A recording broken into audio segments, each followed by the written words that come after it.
Hey guys, welcome back to my channel. আশা করি তোমরা সকলে ভালো আছো আর আমিও ভালো আছি। তো আমি শ্বশুর বাড়িতে দুপুরবেলায় কি কাজ করি এটাই আজ শেয়ার করব। অনেক দিন ভিডিও করা হয়নি, বিয়ে হয়েছে, নানা রকম ব্যস্ততার মধ্য দিয়ে দিন কাটাচ্ছিলাম। আর তারপরে নতুন নতুন বিয়ে হয়ে আসার পরে ভিডিও শ্যুট করতে তেমন একটা ইচ্ছেও করে না। আর এখানে ভিডিও ধরে দেওয়ার মতো কেউ নেই। তো আজ ভাবলাম একটা ভিডিও শ্যুট করাই যাক। তো দুপুরবেলায় স্নান টান করে আমি সবজি কাটতে বসে গেছি। আজ আমি রান্না করব।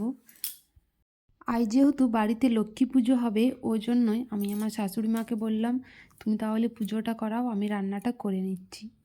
আমি ডেলি রান্না করি না, মাঝে মধ্যে মা মানে যদি কোনো কিছু কাজ করে তাহলে আমি রান্নাটা করে নিই। আর তোমাদের দাদাভাই যেহেতু বাড়িতে নেই, ও কাল ডিউটি জয়েন করেছে, তাই কিছু ভালো লাগছিল না। ভাবলাম যে কাজের মধ্য দিয়ে থাকলে হয়তো একটু ভালো লাগবে। তো রান্নাঘরে চলে এসেছি আমি রান্না করব বলে। আজ বেশি কিছু রান্না করব না, কপির তরকারি করব, টমেটোর চাটনি আর ডিমের ঝোল ফুলকপি দিয়ে। কারণ আজ লক্ষ্মী পুজো আছে, মামনি খাবে না, ওই জন্য।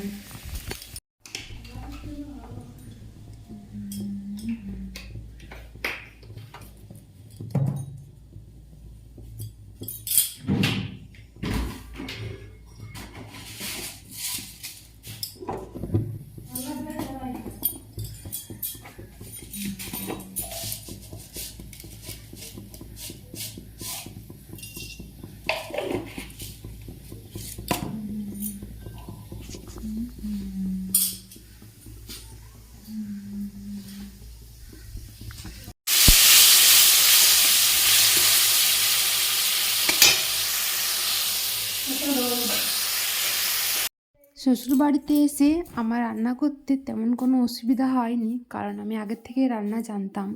বাড়িতে মাঝে মধ্যেই রান্না করতাম মা না থাকলে। তো আজ আমি রান্না করেছি ডিমে ফুলকপি আর আলু দিয়ে একটা ঝোল, বাঁধাকপি তরকারি আর চাটনি।